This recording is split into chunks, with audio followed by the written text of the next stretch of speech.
Boa noite, quem é de fora. Salve a hoste, o cálice bento, o menino Deus e Nossa Senhora. Boa noite, quem é de dentro. Boa noite, quem é de fora. Salve a hoste, o cálice bento, o menino Deus e Nossa Senhora. Boa noite, Maria Bethânia, 80 anos da nossa abelha rainha, uma artista que nunca fugiu do seu talento e da sua intuição, se desgarrou de movimentos e rótulos para construir uma trajetória absolutamente original. O palco se torna um lugar sagrado quando ela está nele, o show é um ritual. Bethânia é uma artista que evoca grandes compositores, tradições afro-brasileiras, festas populares e a força da poesia para abrir a nossa sensibilidade. Ai, Maria Bethânia, obrigada por nos fazer sentir. E emoção não vai faltar no programa de hoje. E ela chega no grito do gol e na levada da música. Metrópolis no ar.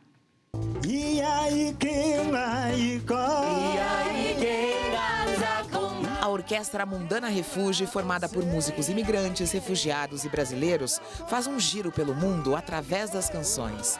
Acompanhamos o ensaio do grupo.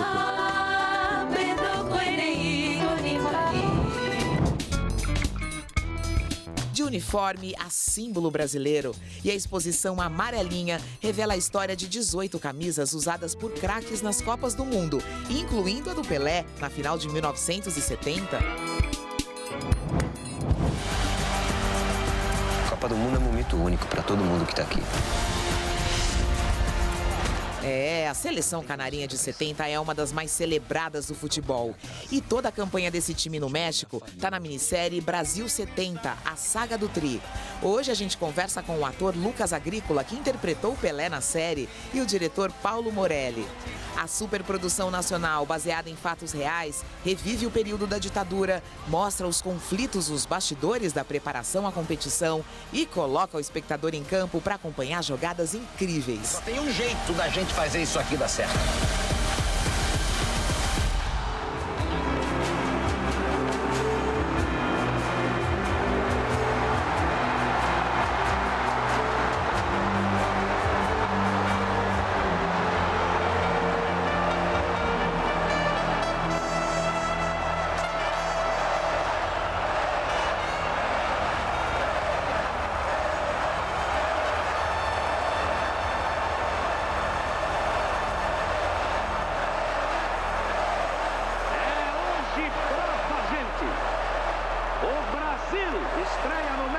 Cercado de desconfiança.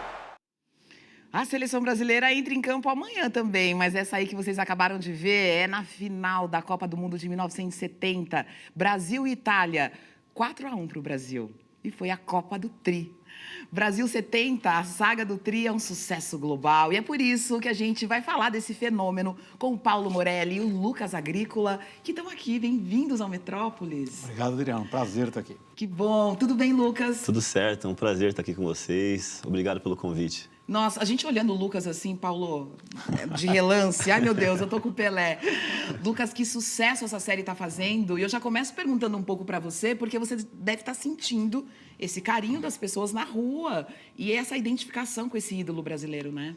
Sim, sim. Pô, graças a Deus. Como todos sabem, né, é o meu primeiro trabalho. Então, é uma preocupação que eu tinha da galera aceitar ou não, né? Principalmente os familiares deles também, né? Eu tenho todo esse respeito por eles também. Mas, graças a Deus, todo mundo está aceitando da melhor forma. Acho que foi uma atuação legal, assim, né? A melhor forma de eu entrar no audiovisual e representar o nosso Rei Pelé, que é um cara que eu acho que deve ter mais, né? Deve ter mais coisas ainda sobre ele, assim, porque é um cara que nos deu toda essa, né? Toda essa alegria, toda essa reverência no esporte pra gente, né?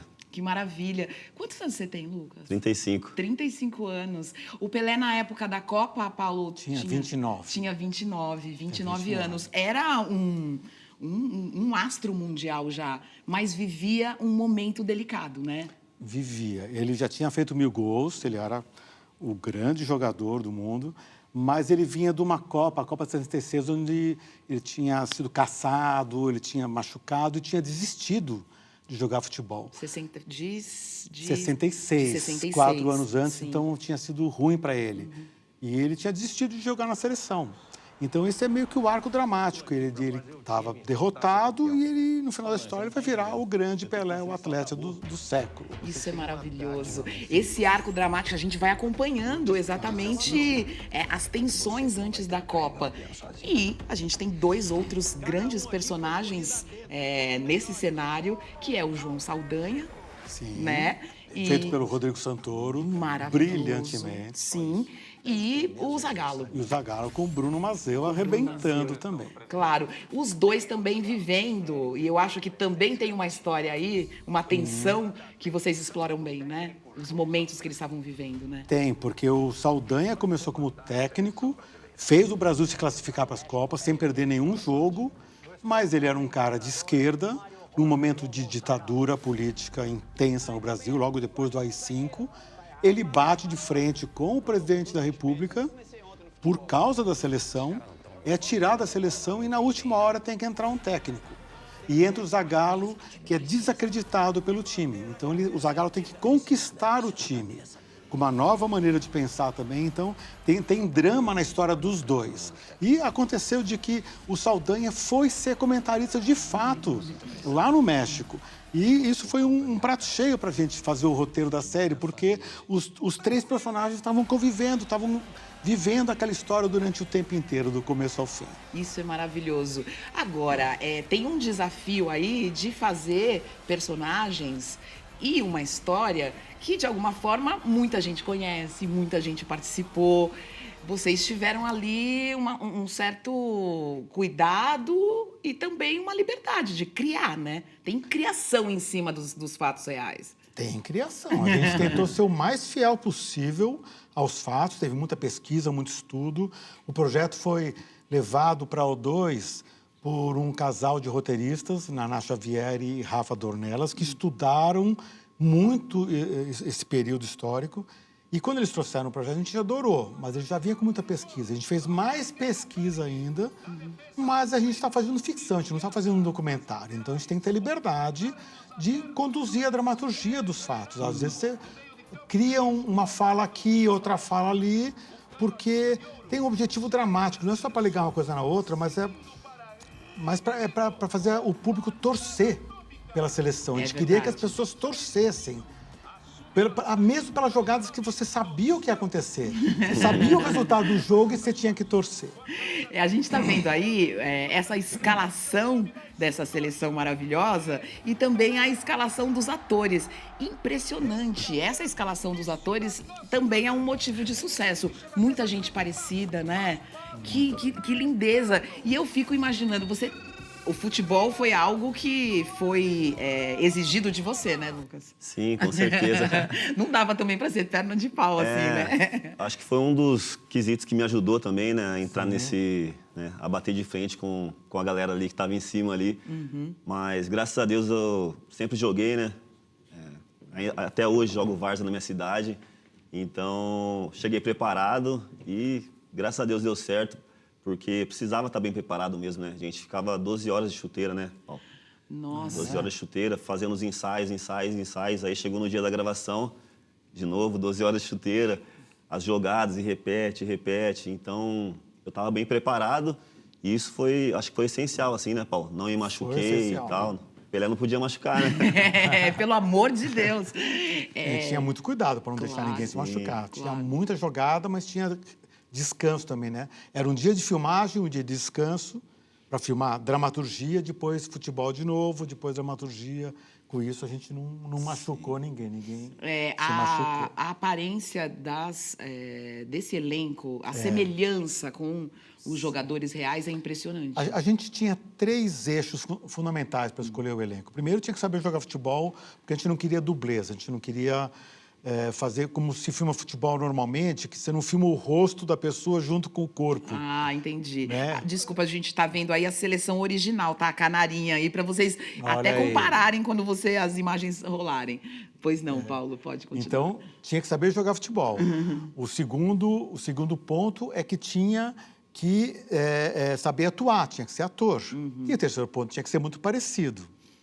E o Lucas, ele era bom futebolista, muito parecido. Muito mas parecido. não era ator. Então, a gente teve que fazer um trabalho todo, né, Lucas? De treinamento, de sala de ensaio, para ele poder ser ator. Então, ele começou a ser ator em fevereiro e em julho ele estava atuando como protagonista de uma série. Ah, uau! Esse respira mesmo. Não, isso também já é um arco dramático maravilhoso. Sim, Você sim. também fez a jornada do herói como o Pelé. E tem algo que chama muita atenção nessa série, que é como esses gols são mostrados pra gente. De como essas jogadas incríveis chegam na nossa casa. A gente separou um trechinho da galera em loco explicando isso e depois o Paulo arremata pra gente entender como é que foi feito. Esse era o desafio, fazer as jogadas de um jeito que ninguém nunca fez. A gente percebeu que a gente não tinha que correr com os jogadores, a gente tinha que correr com a bola. Então a gente criou um carrinho só para correr no meio dos jogadores.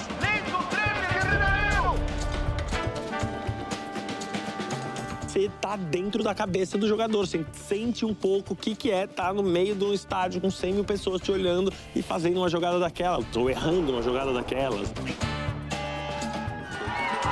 Enlouquecedor narrar todas essas emoções. É tudo azul, não tem nada. Estou com uma vontade de ter estado lá, um sentimento doido. Impressionante, né, gente? Agora, é uma tecnologia, um jeito de fazer que vocês inventaram, podemos dizer assim. Foi o grande desafio da gente, dos três diretores. Eu, meu filho Pedro e o Kiko Meirelles, que também dirigiu 2 episódios. A gente queria colocar a câmera dentro do campo. A gente queria que o espectador estivesse ao lado dos jogadores, sentindo o que se sente dentro de um campo de futebol, ouvindo as conversas de um jogador com o outro, os sons e a câmera correndo junto com a bola, às vezes. Então, a gente preparou toda uma estrutura com um diretor de performance chamado Luiz Caroni, que construiu carrinhos e fez coisas incríveis em campo para a gente poder filmar futebol de um jeito que nunca ninguém tinha filmado antes. Esse era o nosso objetivo. Sim. Tem algo interessante que, às vezes, parece até um pouco videogame, sabe? Não tem umas jogadas ali que parece aquele view do videogame ali, E é muito difícil gravar futebol, né, Paulo? Muito. Porque a jogada tem que sair do pé de um, perfeita, o da frente tem que dominar perfeito, tem que passar para o outro perfeito. Então, é uma acrobacia ali, né? Entre todo mundo, né? Uma dança ali, né? É uma dança, é uma coreografia. Fora isso, tem os carrinhos passando, né? Que você falou. Então, muitas vezes a bola tava vindo, eu tava vendo a bola, só que o carrinho passava 1 milhão atrás de mim. Né? Então, tinha todo esse cuidado também, a galera. Pô, se a bola não for no lugar perfeito, não vai. É perigoso o carrinho passar e pegar. Então, tinha tudo isso, né? É muito difícil gravar futebol. Não, agora, não é só gravar futebol, é gravar futebol Aquelas e cenas jogadas. específicas. E cenas específicas geniais, né? Esse era o grande desafio, porque a gente chamou para ajudar a gente um inglês especialista em jogadas de futebol. Ele faz todos os comerciais de futebol que tem no mundo. Os grandes comerciais são feitos por ele. Só que é muito mais difícil do que apenas filmar um comercial onde você inventa uma jogada qualquer. A gente tinha que reproduzir aquelas jogadas exatamente. O drible da Vaca, os gols do Pelé, do Jairzinho e de todos eles. Então era muito mais difícil, porque você tem que fazer a coreografia com uma bola que às vezes vai para um lugar ou vai para o outro. Né? Verdade. E aí ensaiar para reproduzir o que existiu e que está no imaginário de todo mundo. Todo mundo lembra, está no YouTube, é só você ver as jogadas. Elas estão públicas. Você pode E a ideia é comparar. poder comparar e falar que a gente foi fiel. Agora, é bonito também a gente entrar em lugares que você, como telespectador ou como torcedor, não entra, né? Então, ali, eles se concentrando, a preparação, tudo isso é muito emocionante para quem tá, né? E você viver tudo isso ali um pouquinho no set também deve ter sido emocionante, né? Muito emocionante, né? Eu acho que a gente conversa, né? Eu e o Souto. O Souto é um cara que foi profissional e tudo mais. Ele falou, cara, eu recebi um convite uma vez da seleção, só que acabei me machucando, tal, no sub-20 e tal. E agora é como se tivesse eu indo para a seleção, assim, a gente tinha esse sentimento, sabe? Que No legal. set, assim, toda a galera, assim, pô, a gente está representando uma coisa muito grande, né? Muito legal, né? Uma história muito legal do nosso país, né? Então a gente tinha esse sentimento mesmo. Tinha vezes no set que a gente arrepiava, assim, aquela lá do Zagallo, que ele joga a mesa ali pra cima e tal, e dá um esporro em todo mundo. Foi uma das vezes que todo mundo arrepiou, assim. O Dani falou, caramba, tá. E a gente ficava meio assim, vamos rodar de novo, vamos. Só ficava todo mundo meio assim, então... Que demais. Pô, é um sentimento muito legal, assim, de ver isso no set, sabe? Sim. O futebol é essa paixão do Brasil e que movimenta a gente e que movimentou o país naquele momento. O país vivendo um período muito difícil. E a série não deixa de falar sobre isso, né? Como o futebol pode ser uma ferramenta de mobilização política também, né? Também, a gente está naquele contexto de ditadura dos anos 70 e um momento também de que o povo não estava acreditando na seleção. A gente acha que tem semelhanças entre o que acontecia em 70 e o que acontece hoje. Agora. Amanhã temos jogo da seleção. É verdade. E existe uma desconfiança da capacidade do time, né, de chegar lá. Aquele time conseguiu, aquele time se uniu.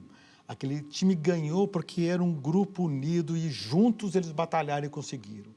Desde o começo, eu e o Pedro, meu filho, a gente tinha esse sonho de poder fazer essa série, inspirar os jogadores da nossa seleção a jogar com a mesma raça que se jogou em 70. Para que traga para a gente o nosso Hexa. Ai, meu Deus, alguém pode passar para os jogadores da série, por favor? Pelo amor de Deus. Muito obrigada pela presença de vocês. Estamos torcendo pelo Brasil e torcendo também para essa produção nacional que está correndo o mundo, que muita gente está vendo. É o audiovisual brasileiro também marcando espaço, isso é importante. A gente também torce para o audiovisual brasileiro. Obrigada, Paulo. Obrigado, Adriana. Foi um prazer. Lucas, muito obrigada. Meu filho vai ficar feliz hoje de eu estar aqui com você. Vou ter que fazer vídeo para o Pedro. O Lucas é astro. Obrigada, Lucas. Imagina, obrigado pelo convite. Quero agradecer a toda a equipe aí por ter me convidado. Estou muito feliz de estar aqui. Obrigado. Olha só. É interessante que no audiovisual a gente tem aqui, falamos do rei do futebol, mas vai ter também filme sobre a rainha do futebol. Olha essa notícia, Alice Carvalho vai protagonizar Marta, um longa-metragem inspirado na história da nossa jogadora, a Marta Vieira da Silva. A direção é do Andrusha Waddington. O filme vai retratar a trajetória da maior jogadora da história do futebol feminino mundial, única mulher a conquistar 6 vezes o prêmio FIFA de melhor jogadora do mundo. As filmagens já começaram no Brasil e a previsão de estreia nos cinemas é dia 8 de abril do ano que vem. Quem sabe a gente não é Hexa e aí já, né? Já fica para a história. Obrigada, gente. Obrigado, Adriana. Prazer. O futebol ainda é nosso assunto. A gente continua falando de seleção, mas agora das camisas usadas nas Copas do Mundo entre 58 e 2022. A amarelinha, como é carinhosamente chamada a camiseta da seleção brasileira, é o tema de uma exposição aqui em São Paulo. E um detalhe, ela nem sempre foi amarela. Vocês sabiam, né?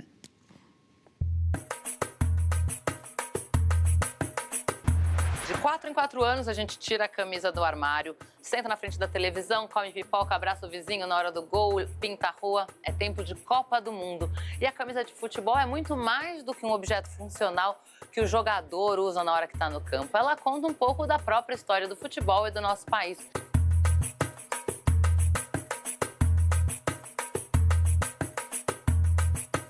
A seleção brasileira é formada pela primeira vez em 1914. Em 1916, o Brasil resolve adotar uma camisa verde e amarela listrada. E as elites do país foram completamente contra. Onde já se viu vestir as cores do Brasil num esporte popular como o futebol? Então, rapidamente essa ideia foi abandonada e o Brasil adotou as cores branca, né, predominantemente branca, com detalhes em azul no seu uniforme. Acontece que a gente perdeu as Copas de 30, 34, 38 e 50. A Copa de 50 em casa, no Maracanã, 200 mil pessoas, podendo empatar e saindo ganhando, nós perdemos. E a partir de 50, aí começou a discussão. Será que essa camisa não está dando azar? Será que não está faltando uma coisa mais forte da identidade nacional nela?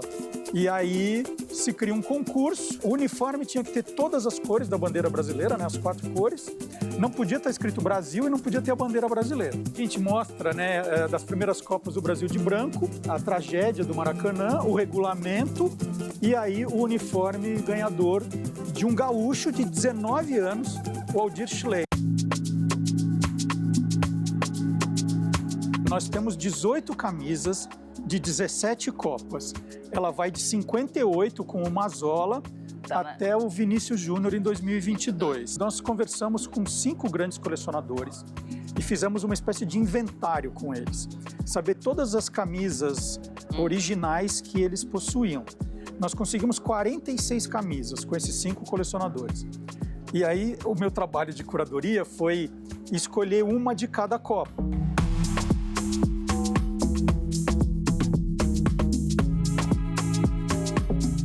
Shakira, we are ready. We are ready. Essa é a camisa do Tetra. E a exposição fica aberta até o dia 7 de setembro. E se o Brasil for hexa, que a gente está torcendo, vai ter outra camisa aqui exposta logo depois. Obrigada, Marcelo. Aí você vai ter que trocar a sua, que a sua vai ter que ter uma estrela nova. Vai ter que ter uma estrela nova, daí com o maior prazer.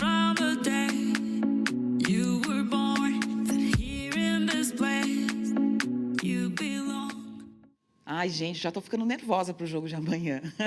E a TV Cultura também entra no espírito da competição mundial com o lançamento de um novo programa, Meu Campinho La Cancha Imaginária, que é uma iniciativa de canais de TVs públicas da América Latina, como Brasil, Argentina, México, Colômbia, Equador e Uruguai. A série de programas vai celebrar a paixão pelo futebol que começa na infância.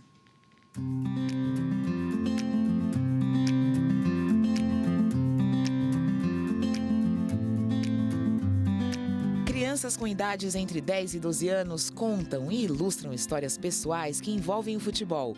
Esse exercício cheio de imaginação é o ponto de partida de Meu Campinho, La Cancha Imaginária. A série de não ficção tem coprodução da TV Cultura.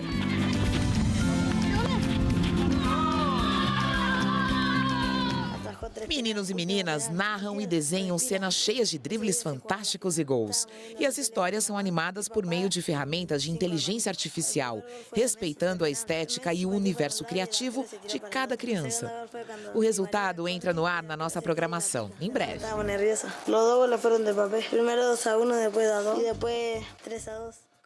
A gente fica esperando, porque futebol e criançada, minha gente, é uma dupla que a gente gosta. E no próximo bloco acompanhamos o ensaio da Orquestra Mundana Refuge, formada por brasileiros, refugiados e imigrantes. Eles se apresentam este fim de semana no Sesc Franca, no interior paulista. Mas a gente conta tudinho para vocês depois do intervalo. E aí quem vai e aí quem dança com e aí quem vai você.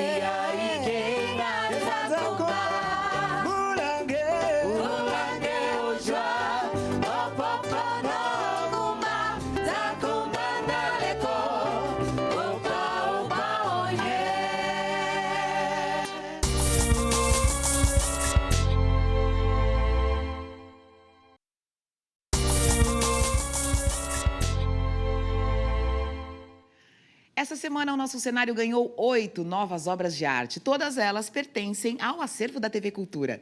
Hoje eu quero te apresentar mais 2 delas, do carioca Gonçalo Ivo, filho do escritor Ledo Ivo. Foi numa visita com o pai ao Museu de Arte Moderna do Rio de Janeiro que ele se encantou pelas artes visuais. Uma das obras que ele doou para o nosso acervo é essa aqui, o Pomar, de 2000, que ele usou tinta a óleo, areia e gravetos. Pois é. Esse outro painel colorido é de 1992 e se chama Barreiras, também uma pintura a óleo sobre tela. O Gonçalo é um artista que gosta das cores, dá para perceber. Uma curiosidade que eu quero te contar, ele mesmo gostava de fazer as suas tintas, misturando cores de maneira bem artesanal. E sabe como é que ele fazia essa alquimia? No liquidificador. É muito bom ter a companhia dessas obras por aqui. Bora de música? Vamos falar de Orquestra Mundana Refuge. Tá divulgado o novo disco, Todo Lugar é Aqui. Esse sábado eles se apresentam no Sesc Franca, no interior de São Paulo. Formada por 21 músicos imigrantes, refugiados e brasileiros, a Mundana Refuge tem um repertório repleto de diversidade musical, que nos ensina um pouco da cultura de cada um dos seus integrantes.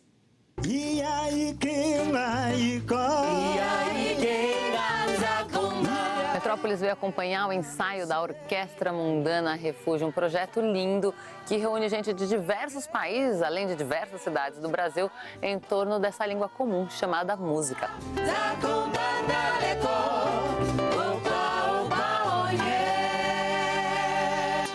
Olá, meu nome é Ola Sagueiro, eu sou palestina de origem nascida na Síria. Eu sou cantora na Orquestra Mundana Refuge. Meu nome é Daniel Miller, eu toco acordeon e sou de Jundiaí. Sou Leonardo Matumora, sou da República Democrática do Congo e Angola e eu sou cantor. Meu nome é Luiz Cabreira, sou de Cuba, Camagüey, Cuba. Toco saxofone, faço parte da Orquestra Mundana Refuge.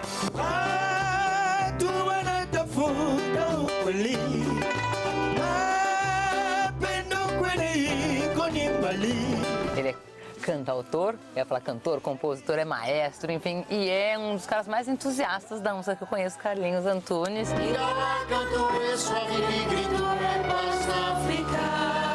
Eu sou inquieto na música, sim. Na verdade, o que era para ser um projeto, a Orquestra Mundana Refuge, ele acabou virando um trabalho a orquestra chamava Mundana. Quando ela fez 15 anos, em 2017, a gente criou o projeto Refúgio, que seria a ideia de incluir a Orquestra Mundana, incluir músicos imigrantes e refugiados para fazer esse projeto, que foi justamente em 2017. Eu sou mormone iraniana, cheguei no Brasil em 2012, morando aqui no São Paulo. Meu nome é JR. Eu sou de Pernambuco, Brasil, e sou percussionista aqui na Orquestra Refuge. Me chamo Guido Toala, sou da República Democrática do Congo, sou cantor.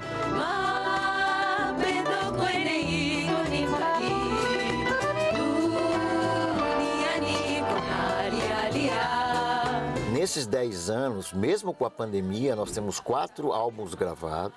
Eu sou Maiara Moraes, eu toco flauta transversal e eu sou de Florianópolis.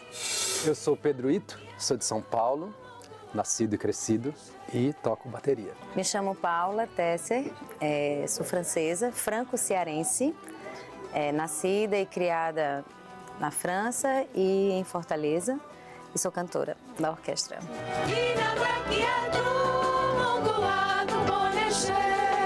Ao longo desse tempo, vocês construíram um repertório. Acho que vocês são uma das poucas pessoas para quem o Chico liberou música, né?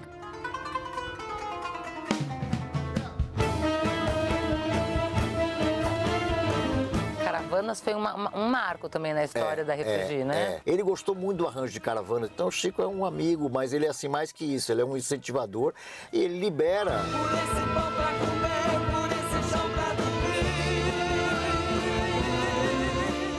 Eu sou o Nelson Lin, eu toco a cítara de martelo chinesa na Orquestra Mundana Refuge e sou de Laranjal Paulista, mas meus pais são de Taiwan. Danilo Penteado, toco piano, sou de Itatiba, Brasil. Meu nome é Abubakar Sissi, venho da Guiné-Conakry, África do L'Ouest, e percussionista de djembé, Orquestra Mundana Refuge.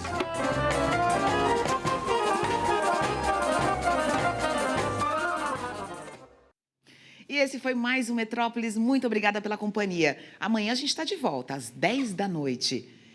E a gente se despede ainda celebrando Maria Bethânia. A cantora baiana completa 80 anos. E tem dica, dá para mergulhar no repertório dessa vencedora do Grammy numa compilação lançada hoje pela gravadora Biscoito Fino. No repertório, canções gravadas em parceria com outros artistas.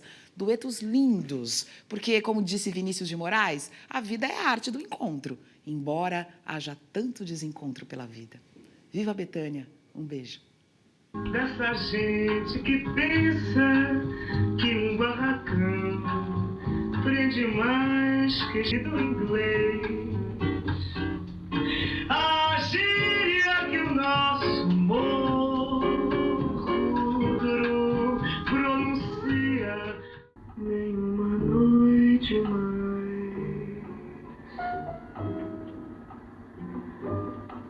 virá com sua paz.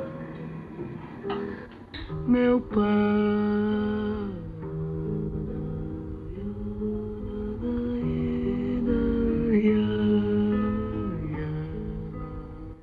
Adeus,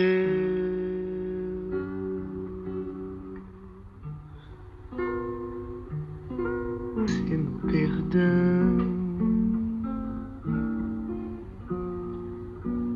a minha amada me perdoa.